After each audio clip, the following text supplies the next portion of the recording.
muri ino si dutuyemwo jewe nawe dukenera ibintu byinshi cyane ku buryo rimwe na rimwe biba ngombwa ko twifashisha abandi bantu mu kubasaba ibyo dukeneye. Ariko rero hari ibintu utakwiye gusaba abandi bantu. Muri ino video ngiye kukubwira ibintu ushaka kuri 5 udakwiye gusaba abandi bantu. Ndagutumiye gumana nanje nimba koko wifuza kumenya ibyo bintu.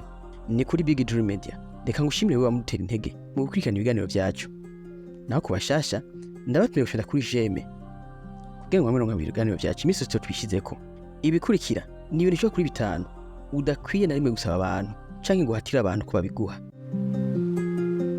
Icambere ni icubahiro canke kubahwa. Kimwe mu bintu udakwiye gusaba abandi bantu ni ukubahwa. Hari abantu basanzwe bakubaha kuko basanzwe bazi impamvu bakubaha, ariko kandi hari abatakubaha nabo bafise impamvu bagufata uko. Ikintu udakwiye gukora ni ugushaka kubahwa na buri muntu wese. Nimba hari umuntu ubona ko atakubaha nko bishaka, ni wiyubahe wewe ubwawe, birakwiye. Kuko ikintu cyo gushaka kubahwa na buri muntu wese bizotuma utakaza umunezero wawe cyangwa usanga uri kurankira abantu gusa kuko wifuza ko buri muntu akubaha kandi bidashoboka. Ikintu gira kabiri udakwiye gusaba cyangwa guhatira abantu ni ukugukunda, kuko kuri ino si tubayeko wanka wavyemera haguma hari abantu bagukunda n'abandi bantu batagukunda. Ikintu kigoye ushobora gukora mu buzima bwawe ni uguhatira abakwanga ngo bagukunde, kuko hari abantu bashobora kukwanga atari impamvu n'imwe ihari. Niyo mpamvu ugerageje kuraba neza no mu bitabo bitagatifu urashobora gusanga neza ko hariho intumwa cyangwa abavugishwa n'Imana uretse ko bafatwa nk'aberanda barungiswe n'Imana. Kuri ino si hari undi mugwi w'abantu babanga kugeza yaho babatera amabuye abandi bakababamba. None wewe urinde wifuza gukundwa na buri muntu wese. Niyo mpamvu ukwiye gukora ibintu kunda kandi ubona ko bifitiye akamaro. Nubwo ushobora kuba hari abakwanga, ni wikunde wowe ubwawe, birakwiye.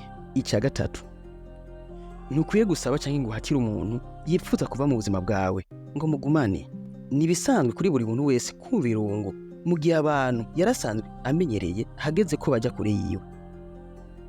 Ariko ikintu ukwiye kumenya nuko wavutse wenyene, niyo mpamvu ukwiye kwiga kubaho wenyene. Nubwo ushobora kubona ko bagufitiye akamaro kangana gute, ni wabona ko bashaka kujya kure yawe, uze wibuke ko Imana yatumye menyana nabo izoguhuza n'abandi bantu wanashima beza gusumba abo ubona ko bagufitiye akamaro kanini. Wibuke ko buri kintu cyose kiba ku mugambi, kandi kugira uronke ikintu cy'akamaro hari igihe biba ngombwa kutakaza ikintu ubona ko gifite akamaro kuno mwanya. Ikintu kigira kandi akwiye gusaba abantu, ntugasaba abantu cyangwa ngo bahatiye kuguha agaciro kangana nako usanga ubaha. Rimwe na rimwe ushobora kubana n'abantu ukunda cyane kandi uha agaciro mu buzima bwawe, ariko ikintu kibabaje kandi kinatangaje nuko bashobora kutaguha agaciro nk'ako usanzwe ubaha, kumbure kubera batazi akamaro bafite mu buzima bwawe. Ntibe kubabaze cyangwa biguce intege. Wibuke abantu bagira umugenzo wo kudaha agaciro ikintu mu gihe bakigifise, ariko banze kugitakaza niho baza kubona yuko cyari kibafitiye akamaro. Birashoboka ko inshuti n'abagenzi bawe batabona agaciro kawe. Niwige kwiha agaciro wowe nyine ubwawe, birakwiye. Kuko nutiha agaciro wowe wenyene ubwawe, nta wundi muntu azoza kugaguha nk'uko uvyifuza. Icya gatanu utagwiye gusaba abandi bantu ni ukudahatira kuguma mu kibanza ubona ko batagigukeneye. Muri yose dutuyemwo jewe nawe buri muntu aba yifuza kuguma mu kibanza abona ko kimunezera, kimuha n'amahoro mu mutima wiwe. Hari ibibanza tuba twifuza kugumamwo mu kiringo kinini, ariko turavye neza tukabona ko ibyo bibanza bitakidukeneye. Akarorero, ushobora kuba ufitanye imigenderanire y'urukundo n'undi muntu, ariko bigashika igihe we akakuruha cyangwa bigashika igihe ntabwo kigukeneye. Bivanye n'ibimenyetso azokwereka, ni byiza kumenya neza yuko atagigukeneye. Ushobora kuba ufise umuntu mahora mukundana muhuye akakwitwararika, ariko ukabona ko uyu munsi vyahindutse. Ushobora kuba hari umuntu mwara muvugana kenshi, waramutelefona akitaba telefone, uyu munsi waramutelefona ukamwandikira ntiyishure.